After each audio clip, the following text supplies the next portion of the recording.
Education Study, a one-stop solution for all your queries. This is our daily current affairs show, and today we are going to cover the current affair of 20th June. So let's start with yesterday's homework question, and our first question is, who is the author of the book Backstage: The Story Behind India's High Growth Years? Backstage: The Story Behind India's High Growth Years के author कौन है? And the correct answer is Montek Singh Ahluwalia. Montek Singh Ahluwalia is the author of the Backstage: The Story Behind India's High Growth Years. Next question is, where is the headquarters of International Criminal Court located? International Criminal Court का headquarter कहाँ पर है? And the correct answer is Hague, Netherland. Next question is, where is the headquarter of International Atomic Energy Agency located? International Atomic Energy Agency का headquarter कहाँ पर है? And the correct answer is Vienna, Austria. Now come to the today's current affairs session, and our first question is, Autistic Pride Day 2020 is celebrated on? Autistic Pride Day 2020 कब celebrate किया जाता है? And the correct answer is 18th June. It is celebrated on 18th June. Autistic ये वो person होते हैं जो autism disease से सफ़र करते हैं. ऑटिज्म यह एक सीरियस डेवलपमेंट डिसऑर्डर है जो कम्युनिकेट और इंटरेक्ट करने की एबिलिटी को रोकता है. यह जो भी ऑटिस्टिक इंडिविजुअल होते हैं उनके नर्वस सिस्टम को इफ़ेक्ट करता है और उनके इमोशनल, सोशल, फिज़िकल हेल्थ को भी अफेक्ट करता है. 18 जून को ऑटिस्टिक प्राइड डे सेलिब्रेट किया जाता है जिससे लोगों को ऑटिज़्म के बारे में बताया जा सके और जो भी ऑटिस्टिक पीपल हैं उनको उनके स्पेस के बारे में और उनके न्यूरो डाइवर्सिटी और डिफरेंसेस को सेलिब्रेट करने के लिए ये डे सेलिब्रेट किया जाता है. 2005 में ऑटिस्टिक प्राइड डे पहली बार ब्राज़ील में सेलिब्रेट किया गया था by the SPs for freedom, जिसको गारेथ एंड एमी नेल्सन ने क्रिएट किया था. और उसके बाद ये एक ग्लोबल इवेंट बन गया जो हर साल 18 जून को सेलिब्रेट किया जाता है. Next question is, on 18th June which state government observed the day as mask day? कौन सा स्टेट 18th जून को as a mask day celebrate करेगा? And the correct answer is Karnataka. Karnataka 18th जून को मास्क डे सेलिब्रेट करेगा.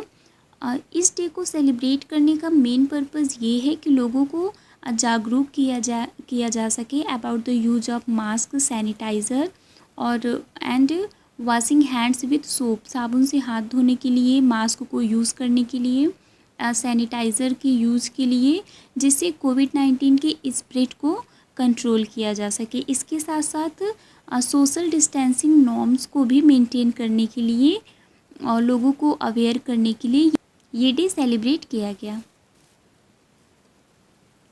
Next is, who became new president of 75th UN General Assembly? 75th UN General Assembly का नया president किसको बनाया गया? And the correct answer is Volkan Bozkir. Volkan Bozkir is the new president of 75th UN General Assembly. यह assembly सितंबर 2020 से start होगा. Volkan Bozkir will take over the Tijjani Muhammad Bande. वो तिजानी मोहम्मद बंदे को take over करेंगे. Next is, who has launched India's first mobile lab for कोविड-19? किसने कोविड-19 के लिए इंडिया का पहला मोबाइल लैब लॉन्च किया? And the correct answer is doctor Harshvardhan. Doctor Harshvardhan ने डीबीटी एएमटीजेड कमांड कंसोर्टिया के under infectious disease diag lab rapid response mobile laboratory को डेवलप किया है with the support of department of biotechnology, ministry of science and technology and Andhra Pradesh medtech zone. इन सब की support से DBT AMTZ command consortia के under doctor Harshvardhan ने infectious disease diag lab rapid response mobile laboratory को launch किया. Next question is, which company has launched Saral scheme for affordable house loan?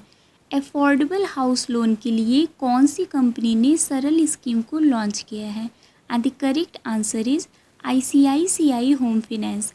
ICICI home finance ने house loan को affordable बनाने के लिए एक सरल स्कीम को लॉन्च किया है। यह scheme urban and rural areas में अफोर्डेबल हाउस लोन को प्रोवाइड करेगा। इसमें जो भी women, lower middle income customers, economically weaker section है, जिनकी maximum household income up to 6 lakh per annum है, वो इस स्कीम के बेनिफिशरीज़ हैं, जो इस स्कीम का लाभ उठा सकते हैं, जिनका maximum household income ₹6 lakh per annum है। Next is Which city has launched AirVenti app to provide information on ICU beds and ventilators? ICU beds और ventilators की जानकारी देने के लिए कौन सी सिटी ने AirVenti ऐप को लॉन्च किया? And the correct answer is Mumbai. Municipal corporation of greater Mumbai ने एक AirVenti ऐप को लॉन्च किया है for providing the information on ICU beds and ventilators. Octaware technologies limited ने प्रोबिटी सॉफ्ट प्राइवेट लिमिटेड के साथ पार्टनरशिप करके इस मोबाइल ऐप को डेवलप किया है for municipal corporation of greater Mumbai. Next is British petroleum is going to set up global business service centre in which city? British petroleum कौन सी city में ग्लोबल बिजनेस सर्विस सेंटर को set करेगा? And the correct answer is Pune. British petroleum अपने global business को support करने के लिए पुणे महाराष्ट्र में ग्लोबल बिजनेस सर्विस सेंटर को सेटअप किया। यहाँ it is expected that from January 2021 the centres operation will begins. Means इस सर्विस सेंटर का जो वर्क है वो जनवरी 2021 से स्टार्ट होगा। नेक्स्ट इज विच स्टेट और union territory has changed the name of its agriculture department? कौन से स्टेट या यूनियन टेरिटरी ने अपने एग्रीकल्चर डिपार्टमेंट का नाम चेंज किया है? And the correct answer is Jammu and Kashmir. Jammu and Kashmir administration ने एग्रीकल्चर प्रोडक्शन डिपार्टमेंट के प्रपोजल को एक्सेप्ट करके इसका नाम चेंज किया है, that is agriculture production and farmers welfare department. Means agriculture department का नाम अब कृषि उत्पादन और किसान कल्याण विभाग है। Next is Bharti Airtel has acquired how much percent stake in edtech startup Lattu media private limited? Lattu media private limited ने भारती एयरटेल ने कितने परसेंट की हिस्सेदारी को अधिग्रहण किया है? And the correct answer is 10%। Bharti Airtel ने as a part of Airtel startup accelerator program Lattu media private limited ने 10% की हिस्सेदारी को अधिग्रहण किया है। मुंबई बेस्ड लट्टू किड्स यह बच्चों के लिए एक डिजिटल लर्निंग टूल्स है। एयरटेल स्टार्टअप को ज्वाइन करने वाला लट्टू किड्स 4th कंपनी बना है। Next is which company launched money in Excel to help users manage finances?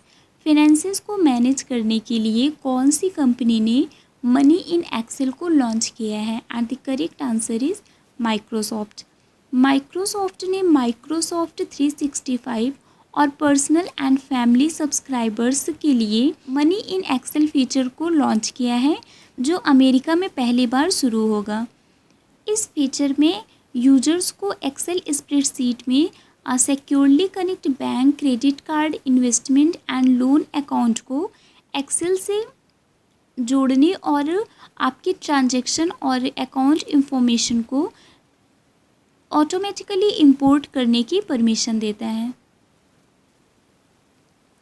Next is which bank launched health insurance policy to cover कोविड-19? कोविड-19 को cover करने के लिए कौन से बैंक ने एक हेल्थ इंश्योरेंस पॉलिसी को लॉन्च किया है? And the correct answer is Karnataka bank. इस पॉलिसी से रिलेटेड कुछ पॉइंट्स हैं, उसको हम देखते हैं। कर्नाटका बैंक ने यूनिवर्सल सोमपो जनरल इंश्योरेंस कंपनी के साथ पार्टनरशिप करके इस हेल्थ इंश्योरेंस पॉलिसी को लॉन्च किया है। इसमें जो भी कोविड-19 पैंडमिक से रिलेटेड हेल्थ एक्सपेंसेस हुए हैं, यह पॉलिसी उसको कवर करेगा। सभी टैक्सों को जोड़कर इसमें ₹399 का हेल्थ कवर अवेल किया जा सकता है। इस पॉलिसी का जो वैलिडिटी पीरियड है वो 120 डेज़ है। यह पॉलिसी सभी बैंक कस्टमर्स के लिए अवेलेबल है between the ages of 18 to 65। इसके अलावा गवर्नमेंट और मिलिट्री हॉस्पिटल में जो भी 14 डेज़ क्वारंटाइन में जो भी एक्सपेंसेस होती हैं, उनके मुकाबले यह पॉलिसी आपको पर डे ₹1000 प्रोवाइड करेगा। यह कर्नाटका बैंक के हेल्थ इंश्योरेंस पॉलिसी के कुछ पॉइंट्स हैं जिनको हमने डिस्कस किया। इसमें से कुछ क्वेश्चंस पूछे जा सकते हैं, लाइक इसकी वैलिडिटी पीरियड क्या है एंड यह पर डे कितने रुपीज़ प्रोवाइड करेगा, एज लिमिट क्या है एंड ₹3 अमाउंट का नॉमिनल प्रीमियम है और किसके साथ पार्टनरशिप करके इस पॉलिसी को लॉन्च किया गया है। तो इन सारे पॉइंट्स को आप अच्छे से लर्न कर लीजिए। Next is which state government issued ordinance to defer payment of employees pensioners. कौन से राज्य ने कर्मचारी पेंशनरों के भुगतान के लिए अध्यादेश जारी किया है? And the correct answer is Telangana. Telangana government ने Telangana disaster and public health emergency ordinance 2020 को रद्द कर दिया है, जिसमें जो भी इसके एम्प्लॉयज़ पेंशनर इंस्टीट्यूशन और या कोई भी पर्सन स्टेट में है, उनकी सैलरी को डिफ़र कर दी गई, उनकी सैलरी या पेंशन को डिफ़र कर दिया गया है, मीन्स स्थगित कर दिया गया है because of disaster and public health emergency of covid. Next is, as per EPFO payroll data, what is the percent increase in formal employment in India in 2019-20 compared to 2018-19? And the correct answer is 28.6%. 2018-19 के comparison में 2019-20 में 28.6% के formal employment में increase हुआ है in India. 2018-19 में ये 61.12 लाख था एंड 2019-20 में ये 78.58 लाख है, which shows the increase of 28.6%. Next is which bank has planned to fully digitalise lending operation and to create a new vertical digital lending department. कौन से बैंक ने ये प्लान बनाया है कि वो अपने लेंडिंग ऑपरेशन मीन्स ऋण परिचालन को पूरी तरह से डिजिटलाइज करेगा और एक new vertical digital lending department को क्रिएट करेगा? And the correct answer is bank of Baroda. Bank of Baroda जो इंडिया का 3rd लार्जेस्ट लेंडर है, वो अपने लेंडिंग ऑपरेशन को फुली डिजिटाइज करेगा, लाइक जो भी home loan, agriculture loan, MSMEs loan, personal auto loan से जो भी उसके लेंडिंग ऑपरेशन है, वो सब अब फुली डिजिटलाइज होंगे। He is कुबातबेक बोरोनो। कुबातबेक बोरोनो, इनको किर्गिस्तान का प्राइम मिनिस्टर अपॉइंट किया गया है। किर्गिस्तान के प्रेसिडेंट सोरोनबाई जेनेबकोव ने इनके अपॉइंटमेंट के ऑर्डर को साइन किया और ये मुखमदक्किल अबिलगाजियो को रिप्लेस करेंगे। He is KR Sachchidanandan. KR Sachchidanandan ये Malayalam film director, script writer और प्रोड्यूसर थे। इनका हाल ही में निधन हो गया है। इन्होंने 2015 में अनारकली मूवी में अपना डायरेक्टोरियल डेब्यू किया था एंड इसके अलावा ये केरला हाई कोर्ट के रिहर्सिंग लीगल एडवाइज़र भी थे। Now come to the next point. ये RBI ने जो भी हाउसिंग फाइनेंस कंपनीज़ हैं उनके लिए कुछ नए रूल्स को प्रपोज़ किया है, मींस न्यू रूल्स को प्रस्तावित किया है। उसको हम एक बार देख लें कि RBI ने हाउसिंग फाइनेंस कंपनीज़ के लिए कौन से नए रूल्स को प्रपोज़ किया है। And the first point is RBI अपने कैपिटल बेस मींस अपनी पूंजी आधार को स्ट्रॉन्ग बनाने के लिए मिनिमम नेट ऑन फंड, जो भी हाउसिंग फाइनेंस कंपनीज़ हैं उनके मिनिमम नेट ऑन फंड को इंक्रीज़ कर दिया है। फ्रॉम 10 करोड़ टू ₹20 करोड़, 10 करोड़ से इसको 20 करोड़ कर दिया गया है। जो भी एग्जिस्टिंग हाउसिंग फाइनेंस कंपनीज़ है उनको 1 ईयर मिलेगा to reach the level of 15 crore and 2 year to reach the level of ₹20 crore. Housing finance companies में जो भी minimum capital risk weighted asset ratio है मींस मिनिमम पूंजी जोखिम भारित संपत्ति अनुपात जो करेंटली 12% है वो 31 मार्च 2021 से 14% हो जाएगा और 31 मार्च 2022 से 15% हो जाएगा। और जो भी non deposit taking housing finance companies है जिनका एसेट साइज ₹500 करोड़ या उससे ज़्यादा है और जो भी डिपॉजिट टेकिंग HFCs हैं इर्रिस्पेक्टिव ऑफ एसेट साइज उनको सिस्टमेटिकली इम्पॉर्टेंट HFCs में माना जाएगा, उनको as a important housing finance companies treat किया जाएगा। ये कुछ रूल्स हैं जिनको अभी RBI ने प्रपोज किया है फॉर हाउसिंग फाइनेंस कंपनीज। इन सभी पॉइंट्स को आप अच्छे से लर्न कर लीजिए और समझ लीजिए बिकॉज ये एग्ज़ाम के पॉइंट ऑफ व्यू से बहुत इम्पॉर्टेंट है। इसमें से कुछ क्वेश्चंस एग्ज़ाम में आ सकते हैं। So now come to our today's homework question, and our first question is, what is the rank of India in 2020 IMD World Competitiveness Index? World Competitiveness Index में इंडिया की rank क्या है? Next is, Indian intelligence agencies have warned against the use of how many mobile application linked to China? China से linked कितने mobile application के use के against Indian intelligence agency ने warn किया है। Next is, who has been appointed as the जज of Jammu and Kashmir high court? Recently Jammu and Kashmir high court का जज किसे अपॉइंट किया गया है? इन सभी के आंसर आपको कमेंट सेक्शन में बताना है। So that's all for now. For PDF of the video, join our Telegram group and the link is given in our description box. Bye bye guys, take care, keep watching, keep learning. Thank you so much.